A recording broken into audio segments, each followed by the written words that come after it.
Olá pessoas, espero que estejam todos bem. Estamos chegando aqui na nossa reta final do nosso módulo sobre Baixa Idade Média. Nesse final aqui das nossas aulas sobre Baixa Idade Média, a gente vai falar um pouco sobre a cultura na Baixa Idade Média. A gente vai falar um pouco sobre as artes, né, quais foram os momentos mais expressivos da arte na Baixa Idade Média. A gente vai falar um pouco sobre a cultura de um modo geral, vai falar um pouco sobre a educação na Baixa Idade Média, e a gente vai perceber que a cultura e a educação na Baixa Idade Média ainda exercem uma influência muito grande sobre a cultura e a educação nos dias de hoje. A gente vai ver que muitas coisas que vocês vão fazer no Instituto Federal ainda vem de uma prática medieval.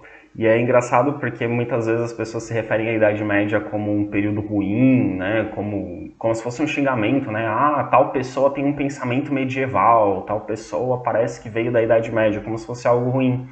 E vocês vão ver que não exatamente. A Idade Média deixou muitas coisas importantes para a sociedade atual, para a cultura atual. Então, nós somos o que somos hoje, em parte graças à cultura medieval. Claro, a Idade Média, como todos os períodos históricos, tem os seus problemas, mas ela também deixou coisas importantes para a nossa sociedade. A gente vai começar falando sobre algo que é muito característico da Idade Média, algo que identifica muito o período, que é a arquitetura. A arquitetura, que é a forma dos prédios, né, a forma dos templos, a forma das construções. E a arquitetura na Idade Média é uma das formas de arte, né? A arquitetura, se a gente considerar como uma forma de arte, é uma das formas de arte que mais se desenvolve. E é talvez o ramo da arte medieval que mais se destacou, né? O grande legado, o que é mais admirado da arte medieval provavelmente é a sua arquitetura, porque ela trouxe algumas inovações que permitiram algumas construções absolutamente impressionantes. Então a arquitetura medieval, ela vai se expressar e se manifestar de forma mais contundente nas igrejas, nas abadias e nas catedrais. As igrejas católicas, né, da Idade Média, as abadias são as igrejas dos mosteiros. Quando a gente falou da Alta Idade Média, a gente falou dos monges medievais, os mosteiros é onde vivem os monges. As abadias são as igrejas dos mosteiros. E as catedrais são as sedes dos bispados, as sedes das dioceses. Então a catedral é a igreja de um bispo. Então o bispo comanda uma diocese, que é uma subdivisão da igreja, é um território administrativo da Igreja Católica, e a sede da diocese é a catedral. As catedrais ficam normalmente em cidades, então cidades importantes costumam ter suas catedrais. Tanto as igrejas, quanto as abadias, quanto as catedrais na Idade Média ficam cada vez maiores. Tanto que algumas das maiores igrejas do mundo, pelo menos algumas das igrejas mais altas do mundo, foram construídas na Idade Média. Depois, igrejas mais recentes, aí do século XX, né, e nas últimas décadas, houve igrejas maiores em capacidade de pessoas. Mas na Baixa Idade Média, principalmente, as igrejas começaram a ficar muito altas. E ainda alguns dos prédios mais altos da Europa ainda são igrejas medievais. E por que elas ficam muito altas? Elas ficam muito altas graças a inovações tecnológicas, graças a inovações da arquitetura e da engenharia, que vão permitir a construção desses prédios mais altos sem a necessidade de uma grande quantidade de material. Antes da Idade Média, para você fazer um prédio que não fosse cair, você precisava de muito material, só que com muito material ele acabava ficando muito pesado, não se sustentava.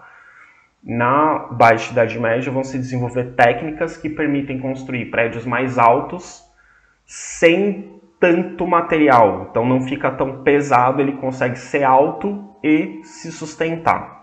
Na Baixa Idade Média surge um estilo arquitetônico que ficou conhecido como estilo românico. E é para românico, prestem atenção. Românico, não é romântico, é românico.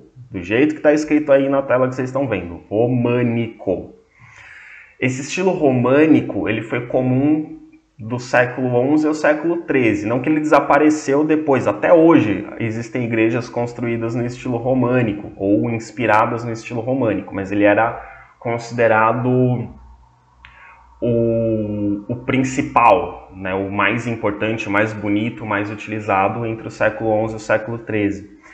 Esse estilo ficou conhecido como estilo românico porque ele se assemelha a prédios do antigo Império Romano, as basílicas. As basílicas do antigo Império Romano eram prédios administrativos importantes. E algumas igrejas da Igreja Católica também são chamadas de basílicas, né?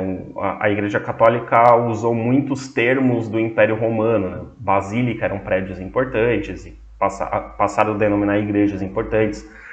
A própria expressão diocese era uma divisão administrativa do Império Romano, se tornou uma divisão da Igreja Católica. Enfim, a Igreja Católica incorporou muitas palavras, muitas terminologias do Império Romano. E também o estilo arquitetônico. Então, essas igrejas de estilo românico, elas eram inspiradas em prédios do Império Romano. E esses prédios, essas igrejas, melhor dizendo, de estilo românico, elas têm uma aparência de fortaleza, como a gente está vendo aí na foto. Elas são igrejas altas para a época, mas elas têm uma aparência mais robusta, com paredes mais grossas, janelas menores. Então vocês estão vendo aí que as janelas são pequenas e as paredes são mais grossas. E ela tem um aspecto de fortaleza, assim, de um lugar impenetrável. Então, costuma-se associar essas igrejas de estilo românico a fortalezas da fé. Então, elas passam a impressão para o cristão de um lugar seguro, de um lugar robusto.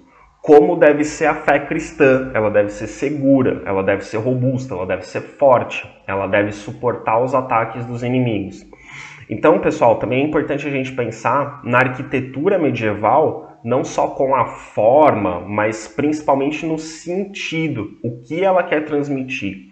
Então, as igrejas de estilo românico, elas querem transmitir segurança, elas são fortalezas da fé. Então, a gente tem que pensar na igreja de estilo românico como uma igreja forte, uma igreja segura, como deve ser a fé daquelas pessoas que frequentam a igreja. Elas trazem algumas inovações tecnológicas, né? Algumas técnicas que permitem algumas construções um pouco maiores, né? Como as cúpulas, né? Aqueles telhados arredondados que permitem construções maiores.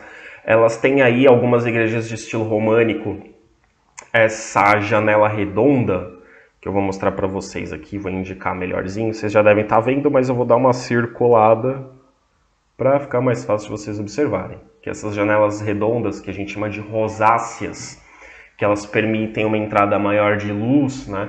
Como as janelas aqui, vocês estão vendo, são janelas pequenininhas, essas igrejas de estilo românico, elas são mais escuras. Elas não são tão bem iluminadas com a luz natural. Mas aqui essas rosáceas permitem uma entrada um pouco maior de luz. Mas elas têm portas pequenas, janelas pequenas, para serem mais robustas. Para serem grandes, como eu disse, você precisa de estruturas mais robustas. Então, ela é maior, mas não dá para ser muito alta, porque senão fica muito pesado e a estrutura não suporta. Depois do estilo românico, o principal estilo arquitetônico é o estilo gótico. Mas antes da gente falar do estilo gótico, que eu falei das janelas, aqui é uma igreja de estilo românico por dentro. Qual que é a principal inovação? Ou, na verdade, não é inovação, porque isso aqui é copiado do Império Romano, era antigo. São essas estruturas aqui em arco, estão vendo? Essas estruturas em arco é o que torna possível sustentar uma estrutura maior. O arco, ele consegue suportar um peso maior do que se essa estrutura fosse reta, por exemplo. Então, suportando um peso maior, você consegue ter essas paredes mais grossas e igrejas mais altas. Mas ainda assim não dava para ser muito alto, porque o peso dessa estrutura ficaria muito grande e a igreja desabaria. mas você já consegue fazer igrejas com o pé direito alto. O pé direito é essa distância entre o chão e o teto. Então as igrejas de estilo românico, elas têm um pé direito nessa distância entre o chão e o teto, bem grande. E elas conseguem ser igrejas maiores, mas ainda assim não são igrejas gigantescas, mas já são igrejas maiores do que se fazia antes. Depois do estilo românico, o principal estilo arquitetônico, a partir do século XIII, é o estilo gótico. As igrejas de estilo gótico, pessoal, são igrejas geralmente muito altas. E vocês vão reparar aqui a diferença principal, se a gente voltar lá um pouquinho na igreja do estilo românico, ela é mais quadradinha, ela é mais gordinha, digamos, ela é mais robusta, ela é mais quadradinha. A igreja de estilo gótico, ela é esbelta, ela é mais fina e aponta para o céu. Então ela é alta e magra, digamos, a igreja do estilo gótico. Então ela vai ter essas torres altas apontando para o céu, mas assim, mais finas, mais leves, com formas mais esticadas. E ela vai ter janelas maiores, ela vai ter portas maiores, vai ter rosáceas imensas. Então vão ser igrejas muito altas e muito grandes. O que permite que essas igrejas sejam muito mais altas do que as igrejas de estilo românico é uma inovação tecnológica que é o arco ogival. Então as igrejas de estilo românico tinham aquele arco arredondado. As igrejas de estilo gótico vão ter o arco ogival. O arco ogival, ele vai ter esse formato aqui, mais ou menos. Isso é o arco ogival. É esse formato aqui, mais pontudinho. É como se fosse, é um arco com ponta. Isso permite que a estrutura suporte muito mais peso. Por que que isso permite que a estrutura suporte muito mais peso? Talvez os professores de matemática e de física consigam explicar direitinho. Eu só consigo dizer como professor de história que ela suporta mais peso. Então aqui a gente vê uma igreja em estilo gótico por dentro. Estão vendo? Ó? O arco ogival é esse aqui, com essa ponta. Vamos voltar lá no estilo românico para vocês verem a diferença. Ó. No estilo românico ele é mais arredondado. Permite igrejas altas, mas não muito. No estilo gótico, esse arco ogival permite estruturas bem mais altas. Essas igrejas, pessoal, elas têm uma intenção artística diferente. Se a igreja românica, vamos lá na igreja românica de novo, se ela é uma fortaleza da fé, ela quer transmitir uma fé robusta, uma fé forte, uma fé que não é derrotada pelos inimigos, a igreja de estilo gótico, ela vai ser uma igreja que aponta para o céu. Por isso essas torres muito altas e sempre apontando, essas formas pontudas. Então a ideia da igreja muito alta, ela quer dizer duas coisas. Primeiro, o cristão que entra numa igreja gótica, ele vai se sentir pequeno diante do poder de Deus e do poder da igreja. Então a igreja muito alta, ela vai ter essa ideia de fazer com que o cristão se sinta pequeno perto de Deus. Mas ao mesmo tempo, é uma igreja alta, como se ela estivesse se aproximando do céu. Então, ao mesmo tempo que a pessoa se sente pequena dentro da igreja, essa igreja está conectando essa pessoa com o céu, por ser muito alta e está apontando para cima. Então, são igrejas que apontam para o céu. Então, ao mesmo tempo que o cristão se sente pequeno na presença de Deus, ele se sente ligado a Deus através dessa igreja. Então ela tem uma intenção artística diferente, de fazer essa ligação do homem com o céu, do homem com o sagrado. Então tem esse objetivo. E é interessante também a gente pensar que essas igrejas hoje em dia são consideradas as igrejas mais bonitas da Idade Média. Na Europa ainda existem muitas igrejas de estilo gótico que são pontos turísticos. Né? A gente teve recentemente, no ano passado, a gente teve um incêndio na Catedral de Notre-Dame, na França, que é uma catedral de estilo gótico, e a Catedral de Notre-Dame sempre foi um dos pontos turísticos mais visitados da França. E a gente tem outras igrejas na Europa de estilo gótico que estão entre os locais turísticos mais visitados. E aqui em Uruguaiana a gente tem uma igreja também em estilo gótico. É a igreja de Nossa Senhora do Carmo, a igreja do Carmo, que fica de frente para a ponte, ali de frente para o Rio Uruguai. É uma igreja que ela não é uma igreja medieval, obviamente, mas ela imita o estilo gótico. Então, se vocês puderem visitar a igreja do Carmo, vocês vão ver todas essas características. Ela é uma igreja semelhante a uma igreja europeia de estilo gótico, em escala um pouco menor, mas comparado às igrejas que existem em Uruguaiana, ela é uma igreja muito alta, e lá vocês vão observar essas janelas grandes, os vitrais, que eu vou falar daqui a pouco sobre eles, vocês vão observar os arcos ogivais, né? Então todas essas características de uma igreja de estilo gótico estão presentes aqui na igreja do Carmo, em Uruguaiana, então é possível visitar. Ah, professor, tem igreja de estilo românico em Uruguaiana? Não conheço. A Catedral de Uruguaiana, né, a Catedral de Santana, que fica ali na Praça do Barão, ela mistura alguns estilos arquitetônicos diferentes. Ela não é nem exatamente românica, nem exatamente gótica. A Igreja do Carmo, ela é de estilo gótico. É um gótico contemporâneo, não é o gótico medieval, mas é um estilo gótico. E outra informação interessante sobre as igrejas de estilo gótico, eu expliquei que românico é por causa do Império Romano, porque imita a arquitetura do Império Romano. E gótico? Gótico, pessoal, na Idade Média, no século XIII, quando surgiram as igrejas de estilo gótico, a palavra gótico era um xingamento, era uma ofensa. Os arquitetos que projetavam as igrejas de estilo românico, eles xingavam essas igrejas novas de góticas. Da onde vem a palavra gótico? Gótico vem de godo. O godo foi um dos povos bárbaros que invadiu a Europa. Então teve os godos, junto com os vândalos, os suevos, entre outros tantos povos bárbaros que invadiram a Europa. Os góticos eram vistos como um povo com maus costumes, com gosto ruim para a arte, um povo sem cultura. Só que aí os godos acabaram, né, sendo incorporados ali, se converteram ao cristianismo. Tem os visigodos na Espanha, os ostrogodos na Itália, entre outros povos, enfim, mas foram incorporados na cultura europeia e se tornaram cristãos. Mas essa palavra godo ainda era uma referência a um bárbaro, alguém que não tem cultura. E chamar alguém ou alguma coisa de gótico é dizer que era uma coisa de bárbaro, uma coisa feia, uma coisa de mau gosto. Então os arquitetos que projetavam ainda no estilo românico diziam que essas igrejas novas, com arco ogival muito altas, eram góticas, eram feias, eram de mau gosto. E é curioso porque hoje em dia, né, a gente considera as igrejas mais bonitas da Idade Média. É provavelmente a expressão artística mais importante da Idade Média, e o avanço tecnológico mais importante da Idade Média é o estilo arquitetônico gótico.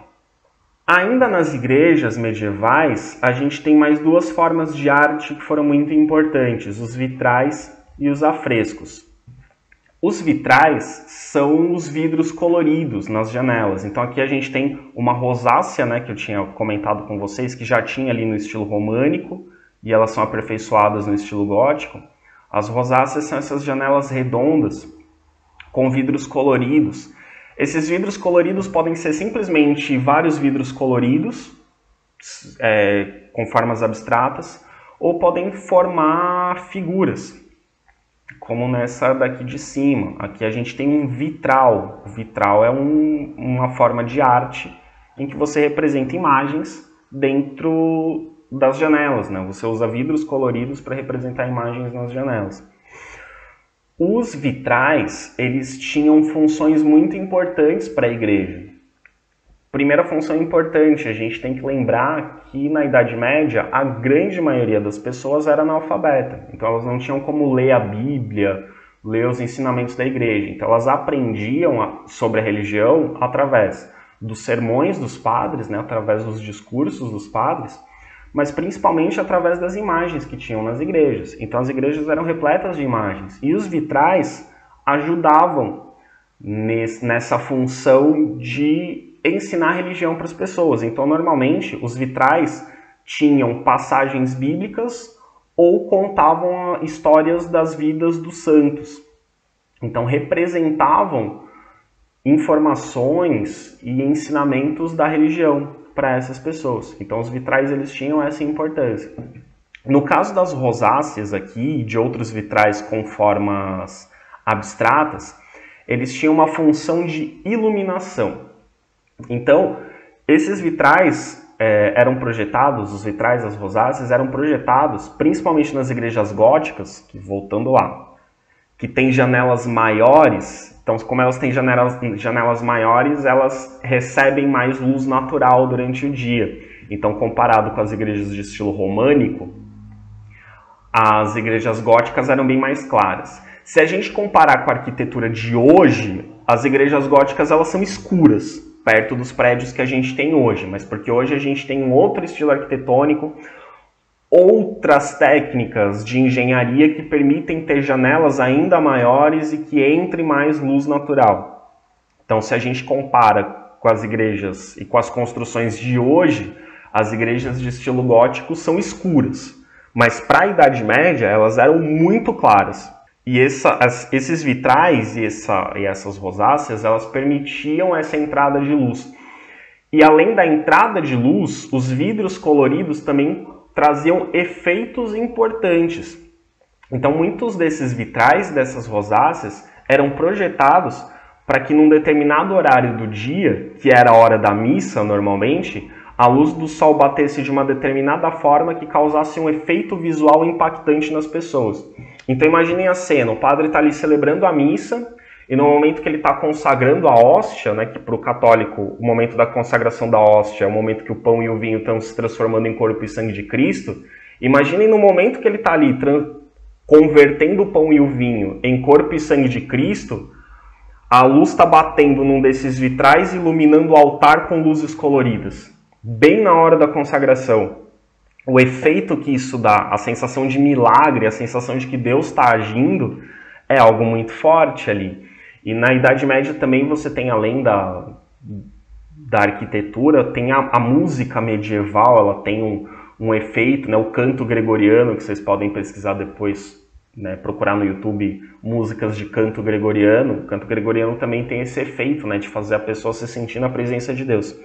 Eu tive uma professora na faculdade que deu aula, ela não deu aula sobre Baixa Idade Média, ela dava aula sobre Idade Moderna, que é o período posterior, mas na Idade Moderna as igrejas têm esse efeito também.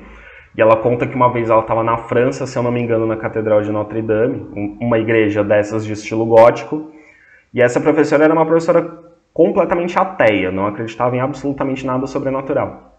E ela disse que quando ela visitou uma dessas igrejas na hora da missa, ela entrou, tá bem no horário que o sol batia ali especificamente numa dessas rosáceas, iluminava a igreja de uma forma específica, com várias cores, as luzes de forma muito impactante, e tinha um coral cantando o canto gregoriano bem nessa hora. E ela disse, a impressão que você tinha quando entrava na igreja nesse momento era que se Deus não estivesse ali, ele ia chegar a qualquer momento. Porque as luzes, os sons, o formato da arquitetura faziam a pessoa se remeter à presença divina. Então era esse o efeito que se buscava com esses vitrais. Já os afrescos, pessoal, eles são uma técnica de pintura na parede. Então é pintura, mas é uma pintura específica. Como que é feito o afresco? O afresco, você faz a pintura com a tinta no gesso ou na argamassa ainda fresca.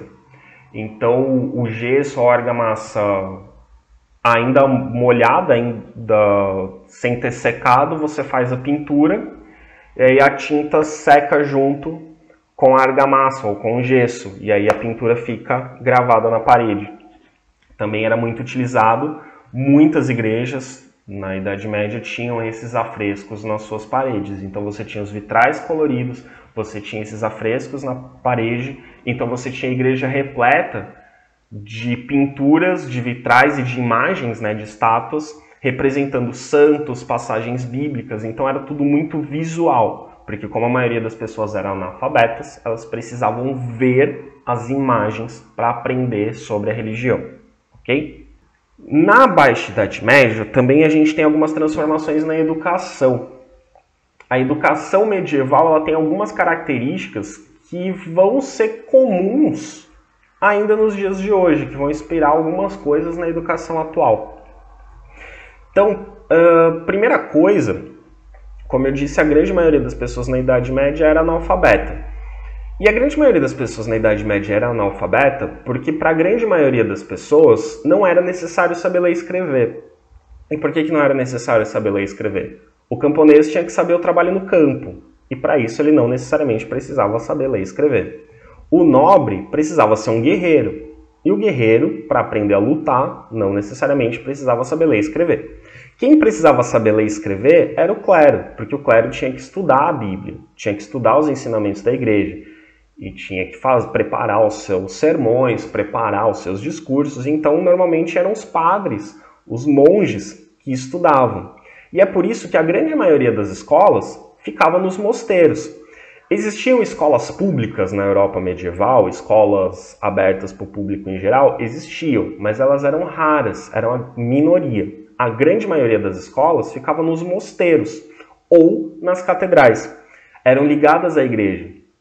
E isso da igreja ser a principal fonte de educação se manteve durante muito tempo, inclusive após a Idade Média, inclusive fora da Europa. Se a gente pensar, por exemplo, no Brasil colonial, quando o Brasil era colônia de Portugal, praticamente todas as escolas que existiam no Brasil eram escolas de padres. E até hoje, no Brasil, a Igreja Católica é muito importante na educação. Tirando as universidades públicas, as universidades federais, as universidades estaduais em alguns estados, as universidades mais importantes do Brasil são as universidades católicas. As PUCs, as Pontifícias Universidades Católicas e outras universidades católicas. Então, as universidades e escolas católicas ainda são muito importantes. Se a gente pensar em Uruguaiana, você tem as escolas municipais, as escolas estaduais, e entre as principais escolas particulares você tem escolas católicas, como o Colégio Marista Santana, como o Colégio Laura Vicunha, que é dos Salesianos, que é uma instituição católica. Então você tem uma importância muito grande da Igreja Católica na educação ainda hoje. É algo que a Igreja Católica dá muita importância. Nas escolas medievais, quem frequentavam eram os meninos. Era raríssimo que meninas frequentassem, e quando frequentavam escolas, normalmente eram escolas específicas para meninas nos conventos de freiras. As escolas normalmente eram para os meninos. E os meninos frequentavam a partir dos 6 ou 7 anos. A maioria dos meninos que frequentavam as escolas, nos mosteiros ou nas catedrais, eram meninos que pretendiam ser padres algum dia. Claro que nem todos que frequentavam as escolas se tornavam padres, mas era uma educação muito voltada para a religião. Então, normalmente, quem frequentava a escola era quem pretendia ser padre. Depois isso vai mudar um pouquinho, a gente vai ver. Mas, a princípio, a grande maioria eram meninos que gostariam de ser padres. Nessas escolas, eles aprendiam, as disciplinas básicas eram leitura, nem sempre aprendiam a escrever, mas aprendiam a ler, aprendiam aritmética, que é uma parte da matemática, aprendiam latim, que é a língua oficial da Igreja Católica, e ainda na Idade Média e depois da Idade Média era língua científica. Saber latim na Idade Média e na Idade Moderna era mais ou menos como saber inglês hoje. Era uma língua meio que universal. E era uma língua do conhecimento. Os principais livros, as principais obras eram publicados em latim. Eram escritos em latim para que as pessoas eruditas de vários lugares conseguissem entender. E o latim era a língua oficial da Igreja Católica. As orações da igreja, a missa, tudo era feito em latim. Então, por isso que o latim era tão importante. Nesses lugares, o ensino era gratuito. Nos mosteiros, nas escolas das dioceses, o ensino era gratuito. E os alunos recebiam alimentação, roupa e hospedagem. Então, eles moravam nas escolas. Eram o que hoje em dia a gente chama de internato. E eles também recebiam gratuitamente alimentação e roupas. Então, os meninos que iam para a escola, eles eram meio que sustentados pela escola. Não, sustentados não é bem a palavra, mas eles eram mantidos pela escola. Então, a escola, como eram escolas de mosteiros, escolas da igreja, elas acolhiam esses meninos e eles passavam a ter uma vida ali, uma vida religiosa para estudar. A partir dos séculos XI e XII, começam a surgir escolas nas cidades ligadas aos artesãos e aos comerciantes. Lembram que eu expliquei no outro vídeo sobre as guildas, as corporações de ofício? Pois bem, os artesãos começaram a criar escolas próprias para matricular os seus filhos, para que eles aprendessem principalmente um ofício. Era, digamos, que o ensino técnico da época. Eles começaram a criar escolas, muitas vezes contratavam padres, porque eram as pessoas que tinham conhecimento na época, contratavam padres para ensinar leitura, escrita, aritmética, latim, música, enfim, para ensinar as disciplinas básicas, mas também tinham os ofícios que eram ensinados. E além dos artesãos, os comerciantes também começaram a criar escolas para matricular os seus filhos, porque os comerciantes perceberam que saber ler, escrever e fazer contas era muito importante para desenvolver o comércio, para fazer os registros, para fazer os fluxos de caixa, para fazer os controles de estoque. Então era importante ter um conhecimento básico para ser um bom comerciante. Então os artesãos e os comerciantes nas cidades começam a contratar padres para serem professores, começam a criar escolas e começam a investir nessa educação. Muito menos do que a igreja. Ainda a grande maioria das pessoas que frequenta escolas da igreja. Mas já começa a ter, a partir dos séculos XI e XII, escolas mantidas por corporações de ofício e escolas mantidas por grupos de comerciantes. Nessas escolas, a partir dos 10 ou 11 anos de idade, os meninos começavam a aprender um ofício. Então, eles já na escola se tornavam aprendizes, para que um dia viessem a ser mestres de ofício. No século XI surgem as universidades como nós conhecemos hoje. Existem alguns debates entre historiadores, dando conta de que fora da Europa existiam instituições de ensino superior que poderiam ser chamadas de universidades, mas elas tinham formatos diferentes das universidades que a gente conhece hoje. As universidades como nós conhecemos hoje, elas surgiram na Europa na Idade Média, mais precisamente no século XI. E o que eram essas universidades? Essas universidades nada mais eram do que associações de mestres e alunos. Ou seja, as universidades elas surgem como se fossem corporações de ofício, só que ao invés de ensinar um ofício específico, um ofício de artesão, elas ensinavam conhecimentos mais gerais, como filosofia, música, matemática, medicina. Então elas eram associações de mestres e alunos. Você tinha os mestres que ensinavam, os alunos que aprendiam. E eles formavam uma associação para compartilhar conhecimentos. Então foi assim que surgiram as universidades na Europa. E essas universidades, as primeiras universidades, elas eram ligadas totalmente à igreja, elas eram subordinadas a bispos. Então, numa diocese, numa cidade que tinha uma catedral, surgiu uma corporação de mestres e alunos sob a autoridade de um bispo. Então, quem mandava nessas universidades eram os bispos. Com o tempo, essas universidades começaram a se separar, a ter autonomia. Então, os próprios mestres e alunos escolhiam os reitores. O reitor é quem administra a universidade. Então, os próprios mestres e alunos, já na Idade Média, começaram a fazer votações para escolher quem seriam os reitores, os diretores, assim por diante. Que é, pessoal, basicamente o sistema de escolha das universidades hoje, né? Das universidades, dos institutos federais, que tem uma estrutura semelhante à de universidade, é assim que funciona. E mesmo nas universidades católicas, muitas universidades católicas, o reitor é escolhido pela comunidade de alunos, professores e funcionários, não necessariamente por alguém ligado à igreja. Tem universidades católicas que é um bispo, que é o líder da instituição religiosa que escolhe o reitor, mas há universidades católicas que é a comunidade de professores, alunos e funcionários que escolhe. Então isso desde a Idade Média era assim que funcionava. Os alunos e professores escolhiam quem ia administrar a própria universidade. Nas universidades medievais, existiam 2 níveis de estudo. O primeiro nível seria mais ou menos equivalente ao nosso ensino médio atual. Então, os alunos ali adolescentes, eles teriam uma uma espécie de preparação para o ensino superior. Então esse primeiro nível equivalia ao que hoje a gente tem de ensino médio. Existiam 7 disciplinas que eram ministradas nesse primeiro nível. 3 ligadas a línguas e ao pensamento e 4 ligadas ao que a gente pode chamar de artes matemáticas. As 3 mais ligadas à língua, ao pensamento, à argumentação, eram chamadas de trivium, em latim. Trivium vem do número 3. Essas 3 disciplinas eram a retórica, a gramática e a lógica. Retórica, que é a arte de se expressar bem e argumentar bem, né? Saber argumentar, debater.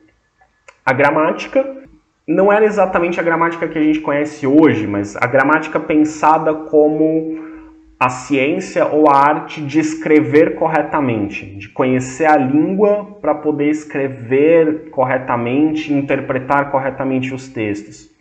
E você tem a lógica que hoje é ligada à filosofia, uma área da filosofia, mas a lógica é a ideia de você ter um raciocínio correto para saber argumentar na retórica e escrever bem na gramática.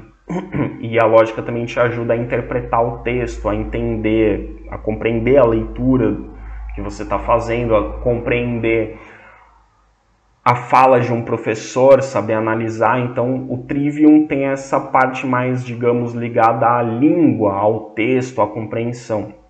E você tem o quatrivium, que era formado pela aritmética, música, geometria e astronomia. Professor, mas música não é arte? Na Idade Média, a música era vista como matemática, como parte da matemática.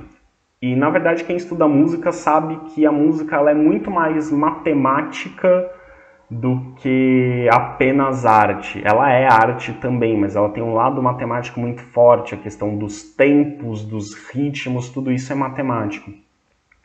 Então, dentro dessas artes matemáticas, aprendia-se a aritmética, que hoje vocês estudam dentro da disciplina de matemática, a música, a geometria, que também se estuda dentro da disciplina de matemática, e a astronomia. A astronomia era uma disciplina básica de ensino médio, porque era vista como uma forma de compreender o universo.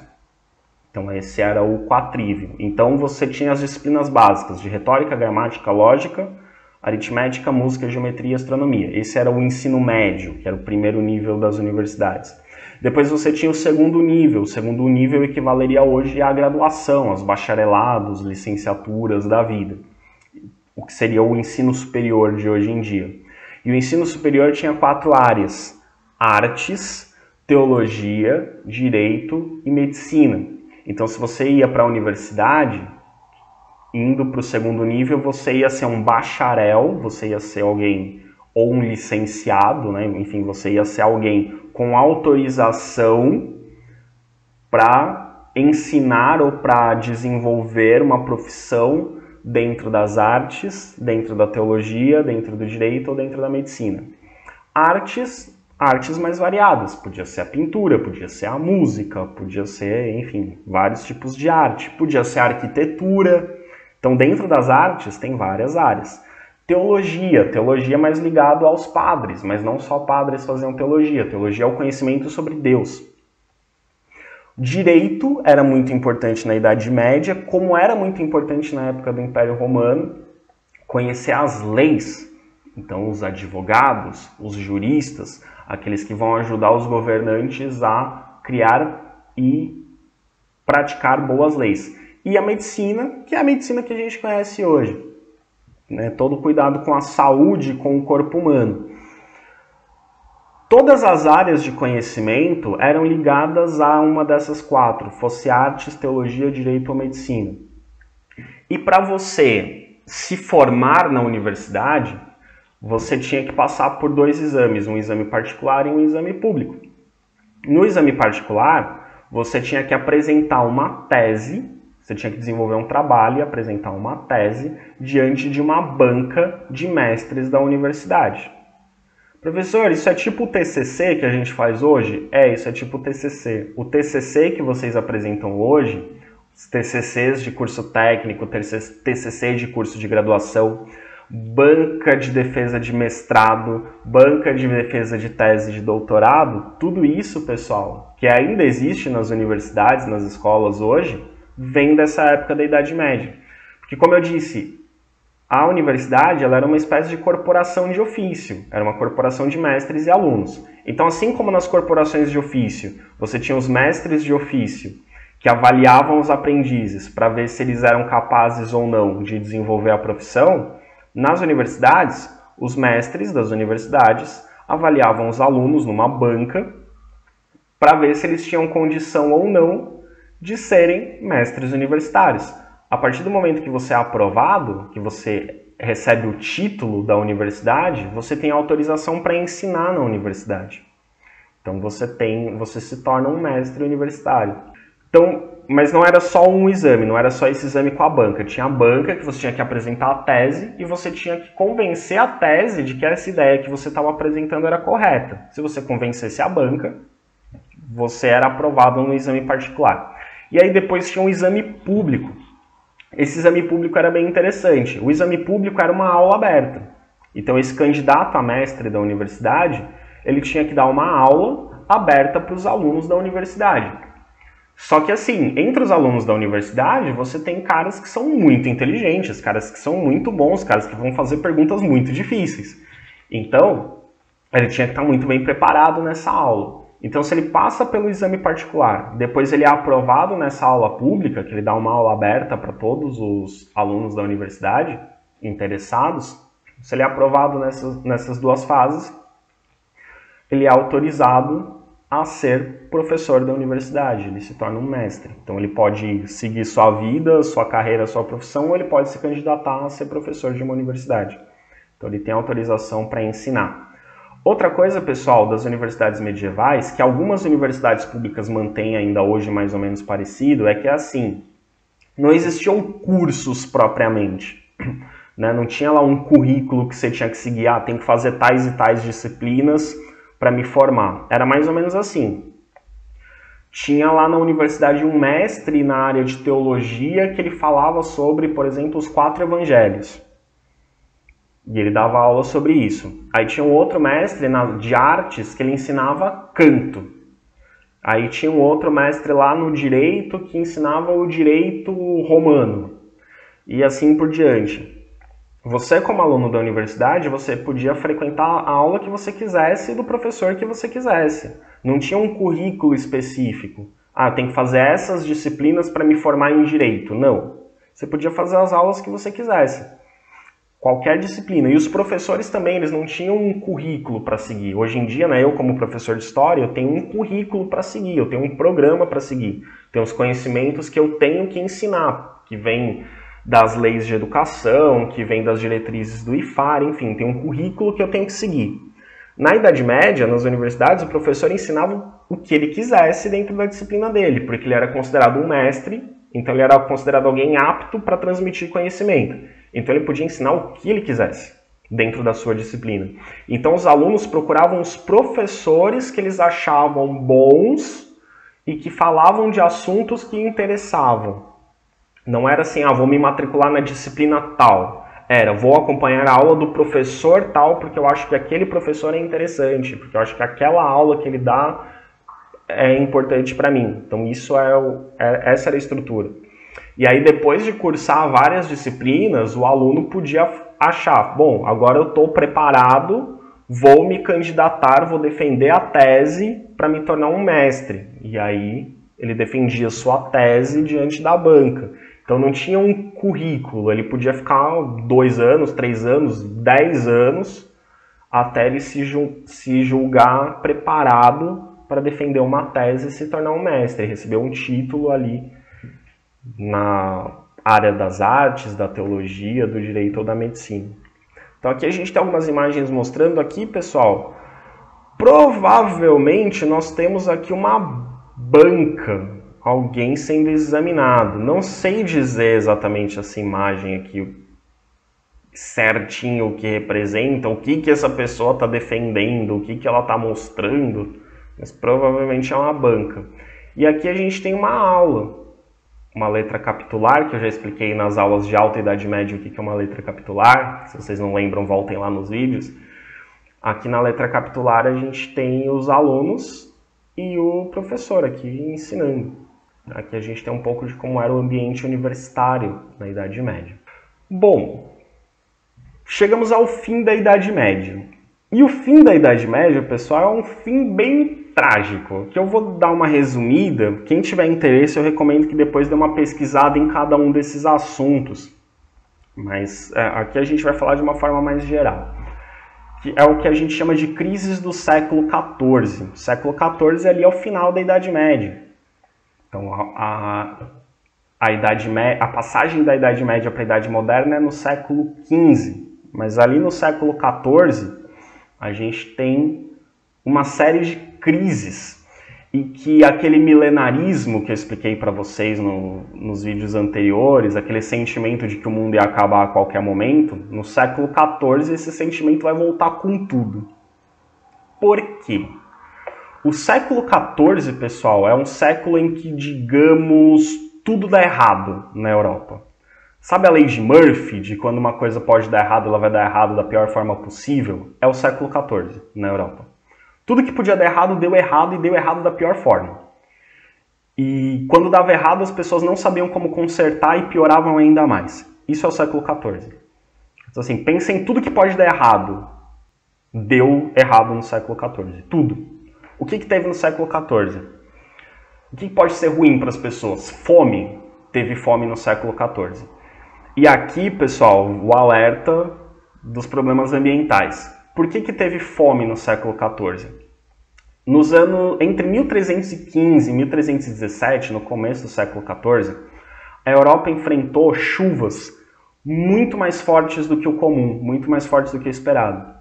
E essas chuvas destruíram o solo, tornaram o solo menos fértil e destruíram as plantações, causando colheitas ruins. Então foram feitas colheitas muito menores do que vinha sendo feita nos séculos anteriores. E eu expliquei para vocês no começo da Baixa Idade Média, que na Baixa Idade Média a gente tem um aumento da produção de alimentos, o que vai melhorar a alimentação das pessoas, vai diminuir a fome, vai diminuir as doenças e vai aumentar a população.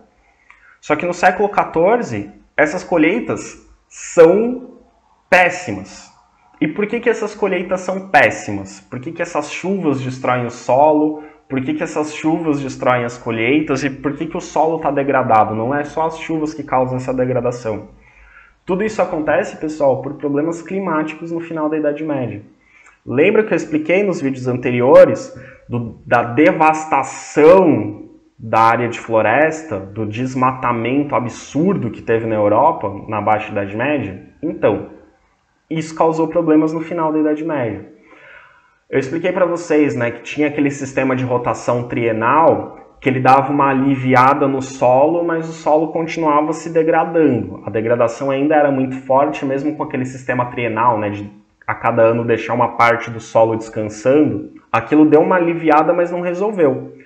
A agricultura, sem técnicas de adubação conhecidas, com produtos muito agressivos ao solo, fez com que o solo se degradasse. Então a qualidade das colheitas foi piorando a cada ano. No século XIV, essa qualidade das colheitas ficou muito baixa. Então as colheitas eram muito ruins. Colheitas muito ruins, menos alimento para as pessoas. Menos alimento, mais fome. Mais fome, mais doenças, mais morte. Além disso, todo aquele desmatamento interferiu no regime de chuvas.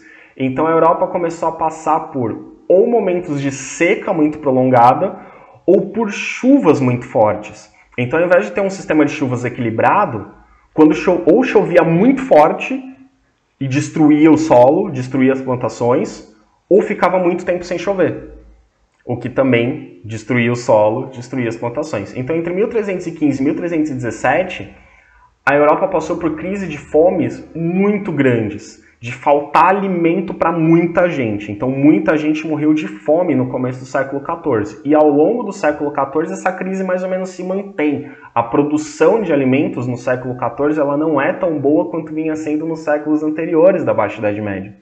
Então, no final da Baixa Idade Média, aquela melhora na produção de alimentos que a gente via despenca. Então, volta a ter fome, volta a ter doenças, volta a ter crises, volta a ter cada vez mais pessoas famintas, cada vez mais pessoas miseráveis, cada vez mais pessoas morrendo de fome. Além disso, século XIV é um século de guerras. Muitas guerras acontecem na Europa. Entre essas guerras, a mais famosa e mais impactante é a Guerra dos 100 Anos. Na verdade, a Guerra dos 100 Anos não é uma guerra, são várias guerras que acontecem entre a França e a Inglaterra, que vão do século XIV e elas vão durar até o século XV.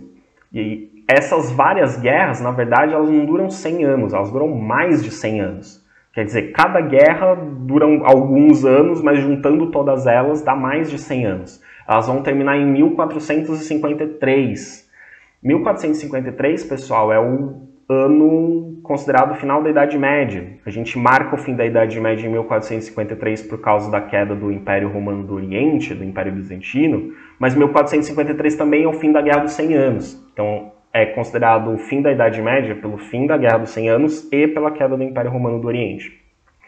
E essa guerra ela é muito conhecida por vários motivos. Primeiro, quando esse rei, onde hoje é a Inglaterra, juntou seus nobres para lutar contra o que viria a ser a França, ele formou um reino mais forte. E dessa união desse rei com esses vários nobres, surge o reino da Inglaterra. A Inglaterra, como nós conhecemos hoje, surge a partir daí. Quando eles se juntam para lutar contra o inimigo comum, esse rei se fortalece, esse rei sai fortalecido e surge o reino da Inglaterra. Como a gente conhece hoje, surge o Estado moderno inglês. E a mesma coisa, exatamente igual, acontece na França. Esse rei medieval junta os nobres e ele sai fortalecido. E ele volta a ter poder sobre todo o seu território. E aí forma-se o Reino da França. Como a França nasce numa luta contra a Inglaterra e como a Inglaterra nasce numa luta com a França, França e Inglaterra são inimigos históricos. Existe uma rivalidade entre a França e a Inglaterra desde essa época até hoje. Para vocês entenderem assim, se a gente comparar a rivalidade que existe entre Brasil e Argentina com a rivalidade entre França e Inglaterra, a rivalidade entre Brasil e Argentina é muito menor que a rivalidade entre a França e a Inglaterra. Franceses e ingleses não se gostam, nem um pouquinho. Quando a gente for estudar a Primeira Guerra Mundial, vocês vão ver que França e Inglaterra se tornam aliados na Primeira Guerra Mundial a contragosto. Eles não queriam, mas não teve jeito, tiveram que se tornar aliados. E hoje Inglaterra e França têm algumas relações, às vezes são parceiros comerciais, às vezes não. Eu diria que hoje 2020, eles voltaram a não se gostar muito, porque a Inglaterra saiu da União Europeia e a França é uma das maiores defensoras da União Europeia. Então, de vez em quando, França e Inglaterra têm umas rusgas ainda. Em alguns momentos eles fazem alguns acordos, em outros momentos eles voltam a brigar. Mas França e Inglaterra são muito rivais, tá? Então, pensa assim, a rivalidade entre Brasil e Argentina é multiplicada por 1000. Eles são muito rivais. Então, a principal guerra ali que surge no século XIV, que marca o fim da Idade Média, é essa Guerra dos 100 Anos. Mas tem outras guerras em outros reinos da Europa acontecendo. Guerra mata muita gente. Guerra não é legal. Pessoas sofrem quando participam da guerra. Então a gente tem fome, a gente tem guerra. Terceiro problema, doenças. A gente tem a peste. Mais especificamente, a mais famosa, e que durou praticamente o século XIV inteiro, foi uma epidemia de grandes proporções, que nunca tinha sido vista na história da humanidade, a peste bubônica. O que é a peste bubônica? A peste bubônica é uma infecção causada por uma bactéria. Essa bactéria, ela se hospeda em pulgas. Essas pulgas, por sua vez, costumam ficar em ratos. Então, os ratos levam as pulgas, que levam a bactéria, que levam a peste bubônica. Quando esses ratos com pulgas têm contato com seres humanos, essas pulgas vão para o ser humano, picam o ser humano e colocam a bactéria no ser humano. Essa bactéria causa uma doença terrível. Eu ia falar para vocês pesquisarem as imagens na internet, mas melhor não, porque é bem feio mesmo, tá? Pode ser que vocês não consigam dormir depois, eu estou falando sério, né? Se você quiser procurar as imagens da peste bubônica, faça isso durante o dia acompanhado de alguém, tá? Porque são imagens chocantes. A peste bubônica ela causa uma série de infecções e ela tem vários níveis. O nível pulmonar, quando ela atinge os pulmões, a pessoa morre em poucos dias, muito rápido. Ela começa a tossir sangue e morre de um dia para o outro. É assim, é um negócio muito feio, é horrível. Só que o que acontece, pessoal? Vamos lá. Vocês lembram que eu expliquei das cidades na Idade Média? Que elas eram aglomeradas, sem muito espaço para circulação, cheia de becos e ruas tortuosas? E que, além disso, as pessoas jogavam lixo na rua, não se tinha ideia de aterro sanitário nem nada, o lixo ficava espalhado. E também não tinha sistema de esgoto, elas jogavam fezes e urina pela janela. Então imagina esse ambiente cheio de lixo e de fezes e urina. Atrai ratos, os ratos são atraídos pelo lixo. Esses ratos estão cheios de pulgas. Então as cidades medievais tinham muito rato, consequentemente, muita pulga. E as pessoas conviviam com esses ratos, com essas pulgas. E essas pulgas passavam para as pessoas. Porque, além disso, as pessoas não tinham hábitos de higiene. Não era costume tomar banho. Banho era uma coisa que você tomava uma vez ou outra na vida, assim. As pessoas não tomavam banho frequentemente. Tinha pessoas que tomavam banho 2, 3 vezes na vida, de verdade. Algumas partes do corpo as pessoas nunca lavavam. Porque, enfim, porque não era para lavar.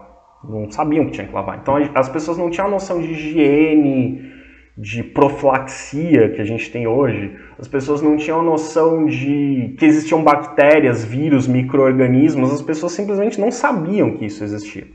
Então, e as pessoas não sabiam que sujeira podia causar doença, ou que a sujeira atraía vetores de doença. Então era tudo sujo. Então, pensem nesse ambiente das cidades medievais. Muito rato, consequentemente muita pulga, consequentemente muita peste bubônica. As pulgas começaram a picar as pessoas começaram a ficar doentes. A peste bubônica na fase pulmonar, ela pode ser transmitida de uma pessoa para outra. Então, se uma pessoa tosse e as secreções entram em contato com outra pessoa, essa doença é transmitida. Então, ela pode ser transmitida pela pulga, e quando a pessoa tem a infecção mais grave, o tipo mais grave, que é quando atinge o pulmão, dá para transmitir de uma pessoa para outra. Então, se tem um monte de pulga, porque tem um monte de rato, e você tem as pessoas ficando doentes e transmitindo umas para as outras. Só que as pessoas não sabiam como essa doença acontecia, então as pessoas começaram a achar que era um castigo divino. Então o milenarismo, fome acontecendo, guerra acontecendo, e agora as pessoas começam a morrer de uma doença misteriosa que quando atinge a pessoa ela morre em 2, 3 dias, as pessoas começaram a achar que era um castigo divino. Quando as pessoas começam a achar que é um castigo divino, elas vão para onde? Para a igreja. Igrejas lotadas. Igrejas lotadas, aglomeração. Aglomeração, pulga passando de uma pessoa para outra, gente tossindo, transmitindo doença uma para outra. A peste bubônica se espalhou pela Europa. Então, assim, as pessoas iam para a igreja, iam para a missa, iam para procissões, iam rezar para pedir perdão a Deus, e essas aglomerações faziam as pessoas ficarem mais doentes. E as pessoas não sabiam o motivo dessa doença. Esse é o grande problema. Não é que elas se aglomeravam porque achavam que era só uma gripezinha. Não, elas se aglomeravam porque elas não sabiam de onde vinha. Então elas não faziam ideia de que a aglomeração espalhava a doença. E aí, nessa época, a gente vai ter, ao longo do século XIV, e essa epidemia durou praticamente todo o século XIV. Tenham noção de que teve pessoas que nasceram no contexto dessa epidemia, nasceram, viveram a vida toda e morreram, e os filhos dessas pessoas nasceram, viveram a vida toda e morreram no contexto da pandemia. Então imaginem 2, 3 gerações que só conheciam o mundo em contexto de epidemia, em contexto de peste bubônica, e que não sabiam de onde isso vinha. Né? Vocês já devem ter visto, talvez, aqueles médicos medievais que usavam uma máscara com um bicão, assim, que parecia um bico de pássaro. Surge nesse contexto, porque alguns médicos começaram a perceber que essa doença passava de uma pessoa para outra. E eles começaram a usar roupas que cobriam o corpo inteiro, e essas máscaras que tinham bicão porque tinham umas ervas aqui dentro que eles acreditavam que filtrava o ar. Na verdade, não filtrava coisa nenhuma, mas eles achavam que isso podia diminuir o contato. E, de fato, a máscara e a cobertura toda do corpo diminuía o contato, então diminuía o risco de transmissão. Mas isso é no final do século XIV que eles vão descobrir. No século XV que isso vai ser mais comum. Então, durante o século XIV, as pessoas morriam dessa doença e elas não sabiam de onde isso vinha, não sabiam que tinha a ver com doença, que tinha a ver com rato, que tinha a ver com pulga, bactéria, então as pessoas nem sabiam que isso existia. Então, as pessoas vão morrer e vão achar que é um castigo de Deus. Então, a gente tem fome, a gente tem guerra, a gente tem peste. E a gente tem revoltas. No século XIV, os senhores feudais estão cada vez mais enfraquecidos. E os camponeses estão cada vez mais insatisfeitos com os senhores feudais. Porque os senhores feudais já não estão garantindo a proteção que eles prometiam, eles já não estão garantindo o alimento que eles prometiam. E os senhores feudais, como eles estão enfraquecendo, como eles estão empobrecendo, porque o comércio está crescendo, as cidades estão crescendo, como esses senhores feudais estão empobrecendo, eles estão cobrando cada vez mais impostos, cada vez mais produtos dos camponeses, dos seus servos. E esses servos começam a se sentir explorados de forma injusta. E aí eles começam a se revoltar. Então você tem camponeses lutando contra senhores feudais, você tem guerras entre países, como a Guerra dos 100 Anos, entre França e Inglaterra, você tem uma epidemia matando todo mundo. Para vocês terem noção, pessoal, a população da Europa vinha crescendo, né? No século XIV, 2/3 da Europa ficou doente. A população da Europa diminuiu 2/3. A cada 3 pessoas, 2 morreram. No século XIV. Então, assim, a população caiu muito no século XIV. Por causa da fome, por causa das guerras, por causa da peste e por causa das revoltas. Fome, guerra, peste e morte. Os 4 cavaleiros do Apocalipse. Então, acreditava-se no século XIV que o mundo estava acabando. Essa imagem de fundo aí do slide, se vocês enxergarem, é um quadro medieval que se chama Dança da Morte. É um bispo ali, sendo sepultado, que está morto. As caveirinhas ali, uma delas vestida de bispo, a do meio, mas as outras ali, os outros esqueletos dançando. E em volta uma espécie de um banquete, mas ali de pessoas, gente do clero, gente da nobreza, enfim, ali meio que pedindo esmolas ou pedindo clemência, enfim, para a morte, que está dançando ali no meio delas. Então o século XIV, pessoal, o fim da Idade Média, é um momento muito sombrio da história. É um momento em que as pessoas têm medo da morte porque a morte está o tempo todo. E elas não sabem de onde essa morte pode vir. Essa morte pode vir da fome, pode de repente não ter alimento. Essa morte pode vir da guerra. Essa morte pode vir de doenças em que as causas eram desconhecidas e não se sabia qual era o tratamento, não se sabia o que fazer para curar as pessoas, não se sabia o que fazer para se proteger. E a morte pode vir das lutas entre camponeses e senhores feudais. Então a morte era algo constante. E a morte era algo que fazia parte do cotidiano das pessoas. Então é com esse clima maravilhoso de fome, guerra, peste e morte que a gente encerra a Baixa Idade Média. Qualquer dúvida que vocês tiverem, é só entrar em contato através do WhatsApp e do e-mail. Até mais, pessoal!